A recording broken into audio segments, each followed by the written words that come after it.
Hello students. आज हम बात करेंगे सिंपल बार डायग्राम की, जिसे हिंदी में हम लोग कहते हैं साधारण दंड आरेख। इससे पहले हमने सिंपल लाइन ग्राफ पढ़ा था। आपने मेरा वो वीडियो अगर देखा है तो उससे आपको काफ़ी सहायता मिलेगी। उसका लिंक जो है मैं डिस्क्रिप्शन बॉक्स में दे दूंगा। अगर आप उसे देख चुके हैं और बना चुके हैं तो ये बनाने में भी आपको कोई विशेष दिक्कत नहीं होगी। सिंपल लाइन ग्राफ में और जो सिंपल बार डायग्राम है उसमें एक मुख्य अंतर होता है कि सिंपल लाइन ग्राफ में हम एक लाइन के जरिए किसी वेरिएबल की जो वेरिएशंस होती हैं, जैसे कि टेम्परेचर दिखाया था हमने उसमें, कि उसमें जो उतार चढ़ाव आते हैं वो हमने मापे थे एक लाइन की मदद से। और दंड आरेख में या बार डायग्राम में हम वही वेरिएशन को मापने के लिए लाइन की बजाय दंड या बार का प्रयोग करते हैं, इसीलिए इसे बार डायग्राम कहा जाता है। आज के लेक्चर में हम इसके बारे में डिटेल में बात करेंगे। सबसे पहले है कि इसकी डेफिनेशन। साधारण दंड आरेख में किसी स्थान के किसी एक चर या वेरिएबल को दंडों बार्स की सहायता से दिखाया जाता है। कि आप कोई भी एक स्टेशन ले सकते हैं, जैसे मान लीजिए आपने दिल्ली ले लिया, या कोई कंट्री ले सकते हैं, कोई भी जैसे इंडिया है, तो उसमें कोई एक वेरिएबल, वो वेरिएबल जो है मान लीजिए हमने लिया वर्षा, रेनफॉल को ले लिया, तो वो हम बार की सहायता से दर्शाएंगे। इसमें और लाइन ग्राफ में एक बात ध्यान देने की है कि हम जो वेरिएबल का चुनाव करते हैं, जैसे चर है वेरिएबल, वो आपका लाइन से ड्रॉ किया जाना चाहिए या बार से ड्रॉ किया जाना चाहिए, इसमें एक थोड़ा सा अंतर होता है। लाइन का प्रयोग हम तब करते हैं जब किसी ऐसे वेरिएबल को दिखाना चाहते हैं हम, जिसमें एक कॉन्टिन्यूटी रहती है, जो लगातार चलने वाली एक चीज़ है। जैसे कि टेम्परेचर था। टेम्परेचर में क्या है कि टेम्परेचर कम हो सकता है, ज़्यादा हो सकता है, माइनस हो सकता है, लेकिन वो लगातार रहेगा। टेम्परेचर एक हमेशा रहने वाली चीज़ है, तो जिसकी वजह से कि एक कॉन्टिन्यूटी होने से हम उसे एक लाइन के जरिए दिखाते हैं। लेकिन जो दंड आरेख होता है, इसमें हम ऐसे वेरिएबल को दिखाने की कोशिश करते हैं, जैसे कि वर्षा है।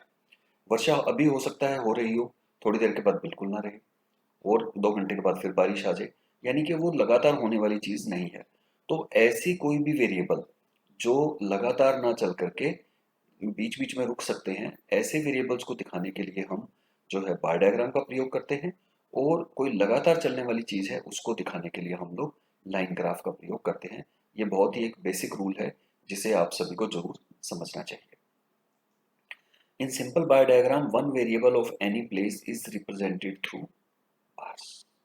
इसमें ये भी ध्यान देना है कि जब सिंपल बार डायग्राम हम बना रहे हैं, तो सिंपल बार डायग्राम में कोई एक स्टेशन हो सकता है या कोई एक जगह हो सकती है, और उसमें केवल हम एक ही चर या वेरिएबल को ही दर्शा सकते हैं। अगर उसमें एक से ज़्यादा वेरिएबल आप दिखाना चाहते हैं, जैसे कि आयात और निर्यात, दो अलग अलग चीज़ें भी एक ही साथ समय में दिखाना चाहते हैं, तो उसके लिए आप सिंपल बार डायग्राम का नहीं बल्कि मल्टीपल बार डायग्राम का प्रयोग करेंगे, जो मैं अगले वीडियो में आपको बताऊंगा। तो इसमें जो सिंपल बार डायग्राम है, इसमें एक समय में एक स्टेशन या एक जगह और एक वेरिएबल का हम इस्तेमाल करेंगे। एग्जाम्पल है जैसे किसी स्थान की औसत मासिक वर्षा को दर्शाना। एवरेज जो है मंथली रेनफॉल, जो जनवरी से लेकर दिसंबर तक अगर किसी जगह का दे रखा है, तो उसके लिए हम बार डायग्राम का प्रयोग कर सकते हैं, क्योंकि बारिश जो है वो लगातार होने वाले फिनोमिना नहीं है, तो ये रुक रुक करके होती है, तो इसलिए हम इसको बार की मदद से आसानी से दर्शा सकते हैं। या किसी स्थान के विभिन्न वर्षों में किसी उत्पादन को दर्शाना, कि मान लीजिए जैसे भारत है, कि भारत में गेहूं का उत्पादन 2001 में कितना था, 2005 में कितना था, 2010 में कितना था, 15 में कितना था, 20 में कितना था, और अब 23 में कितना है, तो उसको भी हम बार डायग्राम की मदद से दर्शा सकते हैं। हम बात करते हैं कि सिंपल बार डायग्राम को बनाने का प्रोसेस क्या होगा। तो ये मैंने एक बार डायग्राम ऑलरेडी जो बना हुआ है उसको यहाँ दिखा दिया है आपको, और इसके साथ साथ मैं एक्सप्लेन करता जाऊंगा कि इसके कौन कौन से पॉइंट्स जो हैं हमने कैसे ड्रॉ किए हैं। सबसे पहली बात जो समझने की है वो यह है कि साधारण रेखा ग्राफ की तरह साधारण दंड आरेख में भी दो अक्षों का प्रयोग किया जाता है। टू एक्सिस होते हैं इसमें भी, एक होता है एक्स एक्सिस और एक होता है वाई एक्सिस। अब ये देखिए यहाँ पर, ये जो है आपका इस तरफ को, यहाँ से लेके इस तरफ को हम जा रहे हैं, तो ये है आपका एक्स एक्सिस। और अगर हम ऊपर की तरफ ऐसे जाएंगे यहाँ पर, तो ये वाला एक्सिस जो है आपका बन जाएगा वाई एक्सिस, ओ वाई। तो एक है हमारा एक्स एक्सिस और एक है हमारा वाई एक्सिस। एक्स एक्सिस पर सामान्यतः हम समय को दर्शाते हैं, हालांकि ये कोई कंपलसरी नहीं है ऐसा करना। कई बार हमारी शीट के साइज के अनुसार या सुविधा के अनुसार हम इसकी ओरिएंटेशन को चेंज भी कर लेते हैं, लेकिन अधिकतम समय में, ज़्यादातर सामान्यतः इसे जो है एक्स एक्सिस को हम समय को दिखाने के लिए प्रदर्शित करते हैं, जैसे कि डेज, मंथ, ईयर्स, ऐसा कुछ भी, फाइनेंशियल ईयर्स हो सकते हैं, उसे करते हैं। जबकि वाई के ऊपर जो है हम वेरिएबल की वैल्यू को दर्शाते हैं। जैसे कि इस केस में आप देख सकते हैं कि हमने जो ओ वाई है उसके ऊपर रेनफॉल को दिखाया है जो कि सेंटीमीटर्स में है, और जो ओ एक्स है उसके ऊपर हमने मंथ्स को दर्शाया है जो कि जनवरी फरवरी के रूप में आपको दिखाई दे रहे हैं। वाई एक्सिस पर ये इंटरवल कितना कितना होगा, इंटरवल का मतलब देखिए यहाँ पर जो ये इंटरवल है आपका, ये वाला इंटरवल, यहाँ हमने 0 लिया, फिर यहाँ हमने 10 लिया है, फिर हमने 20 लिया है, तो ये कितने कितने अंतराल पर होंगे, ये अंतर कैसे डिसाइड किया जाए। ये डिसाइड करने के लिए हम क्या करते हैं, हम डाटा लेते हैं। उस डाटा को सबसे पहले देखते हैं कि उसमें न्यूनतम वैल्यू कितनी है, अधिकतम वैल्यू कितनी है, तो न्यूनतम और अधिकतम के बीच में कितना गैप है, और हमारे पेपर का साइज किसका है। तो पेपर का साइज मान लीजिए 10 इंच है ऊंचाई में, तो 10 इंच है और आपको 100 तक की कोई वैल्यू दिखानी है, तो आप जो है आधा आधा इंच के खाने बना सकते हैं, ताकि आधी शीट में आपका ग्राफ बन जाए और आधी शीट में आपको लिखने के लिए बाकी जगह मिल जाए। लेकिन अगर मान लीजिए आपके पेज का साइज जो है वो 24 इंच है, तो 24 इंच की ऊंचाई का अगर कोई कागज है उसके ऊपर आप ग्राफ बना रहे हैं, तो उस केस के अंदर आप जो है 100 सेंटीमीटर की वर्षा को अगर दिखाना है, तो आप 1 इंच के अंदर 10 सेंटीमीटर की वर्षा को दिखा करके ऐसे उसके भाग बना सकते हैं, तो वहाँ पर गैप आप 1 1 इंच का ले सकते हैं। तो ये डिपेंड करता है कि आपके पास कागज किस साइज का है, और आपकी जो न्यूनतम वैल्यू है और अधिकतम वैल्यू है उनके बीच में आप कितने खाने बनाना चाहते हैं, और कितना जो है गैप आपके लिए सफिशिएंट रहेगा, तो ये निर्धारण हम पहले कर लेते हैं कोई भी दंड आरेख बनाने से पहले। इसके बाद है कि वेरिएबल की मात्रा को बार्स की माध्यम से, जैसे बिल्कुल कम ऊंची है जबकि ये बार आपकी बहुत ऊंची है, तो ये जो ऊंचाई है ये बताना चाहती है कि किसी भी वेरिएबल का, जैसे कि मान लीजिए जैसे बारिश है तो ये ज़्यादा और कम बता रही है कि जुलाई में बारिश ज़्यादा है और मार्च में बारिश कम है। तो बार की ऊंचाई जो है वो निर्धारित करती है हमारे किसी भी वेरिएबल की वैल्यू को बताने के लिए। प्रत्येक दंड के मध्य में एक निश्चित अंतराल रखा जाता है। अब ये अंतराल जो है ये हम बात कर रहे हैं यहाँ पर, ये देखिए, ये अंतराल, ये वाला अंतराल, ये निश्चित होता है, यानी कि एक बार और दूसरी बार के बीच में आप कितना गैप रखना चाहते हैं वो कांस्टेंट रहेगा लास्ट तक। ये आपकी मर्जी है कि आप ये गैप आधा आधा सेंटीमीटर का लेना चाहते हैं, 1 1 सेंटीमीटर का लेना चाहते हैं, या जितनी चौड़ी आपने बार ली है उतना ही चौड़ा आप लेना चाहते हैं इसको, या उससे थोड़ा कम लेना चाहते हैं। तो ये गैप जो है हमेशा कांस्टेंट रहेगा और बराबर लास्ट तक चलता जाएगा। इसके अलावा जो बार की मोटाई है, मोटाई का मतलब यहाँ देखिए आप, चौड़ाई इसकी कह सकते हैं आप, ये चौड़ाई, ये चौड़ाई भी निश्चित होती है। ये भी आप ही निर्धारित करते हैं कि आपको ये आधा सेंटीमीटर में लेनी है, 1 सेंटीमीटर में लेनी है, या आप इससे बड़ी साइज का लेना चाहते हैं। तो ये बार की जो चौड़ाई है ये भी हर बार बिल्कुल एक समान होनी चाहिए, गैप भी एक जैसा होगा और चौड़ाई भी एक समान होगी। हालांकि बार को आप थोड़ा ज़्यादा चौड़ा और गैप को आप थोड़ा कम भी कर सकते हैं, लेकिन वो रहेगा कांस्टेंट। कांस्टेंट का मतलब अगर आपने गैप आधा सेंटीमीटर का लिया है तो हर बार आधा आधा सेंटीमीटर का गैप लेंगे, और अगर अपने बार की चौड़ाई 1 सेंटीमीटर ली है तो हर बार बार की चौड़ाई 1 1 सेंटीमीटर ही लेंगे। दोनों का एक जैसा होना कोई ज़रूरी नहीं है, लेकिन दोनों को जिस भी साइज में आप लेंगे, चाहे बार की चौड़ाई हो या दोनों के बीच में गैप हो, वो लगातार कांस्टेंट रहेगा, एक समान रहेगा हर जगह पर। ये डिपेंड इस बात पे करता है कि हम कितना गैप लेंगे, कि हमारे कागज का साइज कितना है और अब हम उस पर कितनी दूरी तक का समय दिखाना चाहते हैं। जैसे हम यहाँ पर मंथ्स दिखाना चाहते हैं तो जो 12 मंथ्स है, अब 12 मंथ के लिए आपको कम से कम 12 सेंटीमीटर की जगह अगर हो तो आप 1 1 सेंटीमीटर के गैप पर ये बना सकते हैं, जिसमें से आधा सेंटीमीटर को आप गैप के तौर पर इस्तेमाल कर लें और आधा सेंटीमीटर जो है आप बार की चौड़ाई को इस्तेमाल करने के लिए, बनाने के लिए इस्तेमाल कर सकते हैं। ये एक डाटा दे रखा है हमें जिसके बेसिस पे आज हम बार डायग्राम की रचना करेंगे। इसमें जनवरी से लेकर के दिसंबर तक का रेनफॉल दिखा रखा है जो कि सेंटीमीटर में है। जनवरी में 16, फरवरी में 12, ऐसे करके दिसंबर तक का ये दिखा रखा है। और बार डायग्राम शुरू करने से पहले यहाँ पर मैंने साइड में इस डाटा को यहाँ रख दिया है ताकि हम इसको देखते रहें और साथ साथ अपना डायग्राम भी तैयार करते रहें। जो पहला स्टेप होगा वो होगा, हम ओ एक्स को लेते हैं, यानी कि हमारा जो हॉरिजॉन्टल लाइन है उसको हम ड्रॉ करेंगे इस प्रकार से। ये लाइन कितनी लंबी ड्रॉ होगी ये हम डिपेंड करेगा कि आपके कागज का साइज कितना है। कि मान लीजिए आपकी शीट का साइज है 20 सेंटीमीटर चौड़ाई में, तो आप यहाँ पर 12 सेंटीमीटर का एक लाइन ड्रॉ कर सकते हैं।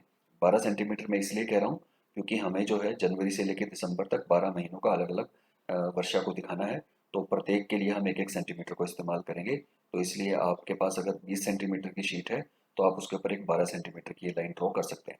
अगर आपके पास इससे ज़्यादा बड़ी शीट है तो आप चाहें तो 18 सेंटीमीटर इस्तेमाल कर सकते हैं, 24 सेंटीमीटर इस्तेमाल कर सकते हैं, वो आपके कागज के साइज के ऊपर निर्भर करेगा।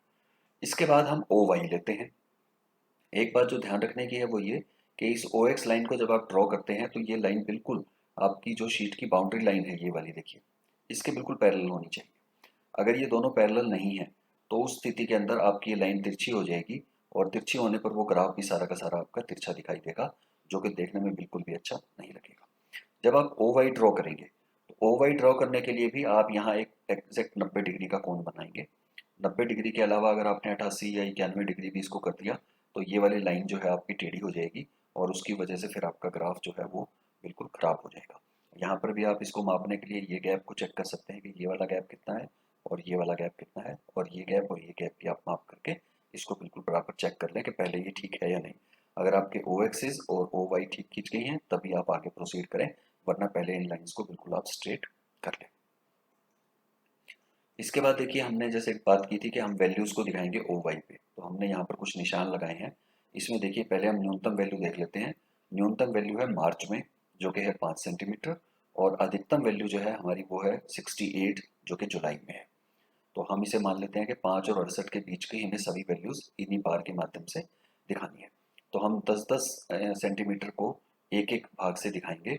तो यहाँ पर हम क्या करते हैं, 1 सेंटीमीटर का गैप ले लेते हैं, और इस 1 सेंटीमीटर से हम 10 सेंटीमीटर की वर्षा को दर्शाएंगे। आपके कागज का साइज अगर अलाउ करता है तो आप इसको 2 सेंटीमीटर भी ले सकते हैं, 3 सेंटीमीटर भी ले सकते हैं, वो डिपेंड करेगा कि आपके पास कागज किस साइज का उपलब्ध है। तो यहाँ हम कल्पना कर लेते हैं कि हमने 1-1 सेंटीमीटर के ऊपर ये निशान लगाए हैं, और प्रत्येक 1 सेंटीमीटर जो है वो 10 सेंटीमीटर वर्षा को दर्शा रहा है।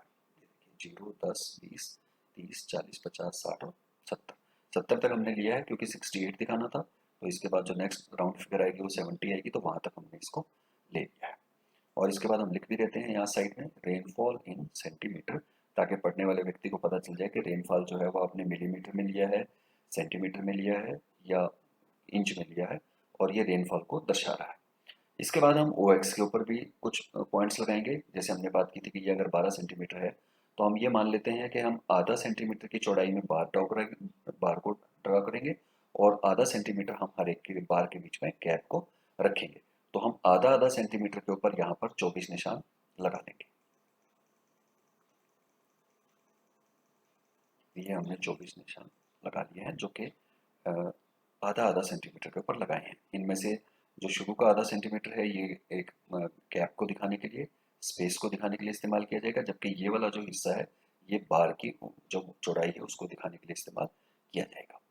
इसको भी हम लिख देते हैं कि ये भाग है ये जनवरी के लिए है, ये भाग फरवरी के लिए है, ये मार्च के लिए, ये अप्रैल के लिए, ऐसे करके दिसंबर तक हमने ले लिया है। और ये जो कुछ स्पेस हमने छोड़ा है, ये स्पेस जो है ये हर एक के बीच में, ये एक स्पेस बार के बीच में डिफ्रेंशिएट करने के लिए आपको ज़रूरी होता है। इसके बाद ये मंथ्स है, ये हमने यहाँ पर मेंशन कर दिया। अगर ये ईयर्स होते तो हम ईयर्स लिख देते, डेज होते तो ये डेज हम यहाँ पर लिख देते। अब हम बात करते हैं कि शुरुआत कैसे करेंगे बार को लगाने की।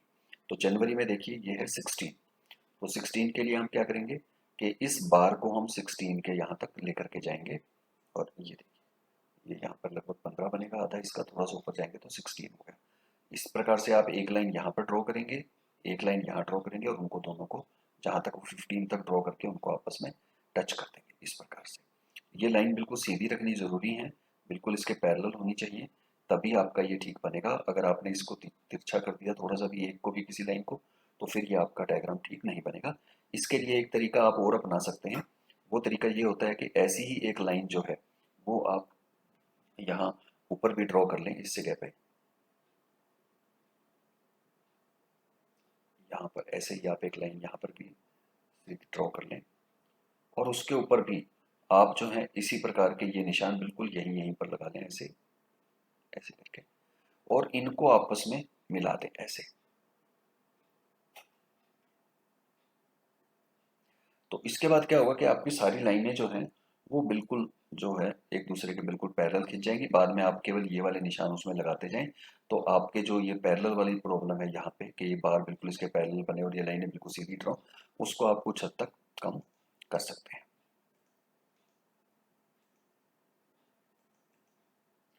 अब इसके बाद हम बात करते हैं फरवरी की। फरवरी में है ये 12, तो ये हमारा फरवरी है। फरवरी के अंदर 12 तक जाना है, तो हमें इसकी ऊंचाई को लगभग यहाँ तक लेना है, तो ये हम ले लेते हैं यहाँ तक। मार्च में ये केवल 5 है, तो बहुत छोटा सा एक निशान लगेगा, ये 5 है यहाँ पर, ये 5 है। फिर ऐसे ही अप्रैल में ये 20 है, तो 20 की सीध में हमने ले लिया। मई में ये 10 है, तो हमने 10 तक का ले लिया, ये 10 की सीध में। जून में ये थोड़ा बढ़ गया है, 30 तक हो गया है, तो हमने 30 के सामने ले लिया। जुलाई में ये 68 है, तो हमने जुलाई का ये 68 ले लिया। अगस्त में जो है ये थोड़ा कम हो गया है, 50 तक है, तो हमने 50 की सीध में इसको ले लिया। फिर है सितंबर, सितंबर में 30 है, फिर ये 30 के सामने ले लिया। फिर अक्टूबर में है 15, और फिर नवंबर में है 10, और दिसंबर में है 12। इस प्रकार से आप इसको पूरा ड्रॉ कर लेंगे। तो ये आपके 12 के 12 महीनों का जो वर्षा में वेरिएशन है वो आपके सामने आ गया। इसका फ़ायदा ये है कि अगर आप केवल आंकड़ों को पढ़ते हैं तो ये उतने इंटरेस्टिंग दिखाई नहीं देते, लेकिन जब आप इसको बार डायग्राम की मदद से दिखाते हैं तो बहुत ही क्लियरली एक पिक्चर बन जाती है आपके सामने कि किन किन महीनों में वर्षा कम रहती है और किन किन महीनों में वर्षा ज़्यादा है। जैसे कि यहाँ पे साफ दिख रहा है कि आपका मार्च है, मई है, नवंबर है, इनमें काफ़ी कम बारिश है, जबकि जो आपका जून है, जुलाई है, अगस्त है, सितंबर है, इनमें बारिश की मात्रा थोड़ी ज़्यादा रहती है। तो ये आप आसानी से यहाँ पर देख सकते हैं। इसके बाद हम इसको जो थोड़ा सा और गैप छोड़ते हुए इस लाइन को आगे तक बढ़ा देंगे और ऊपर से भी इस लाइन को आपस में मिला देंगे, तो ये आपका पूरा एक बॉक्स बन करके तैयार हो जाएगा जिसके अंदर आपने सारे बार्स को दिखा दिया है। और इसके ऊपर जो है हम हेडिंग लिख देते हैं।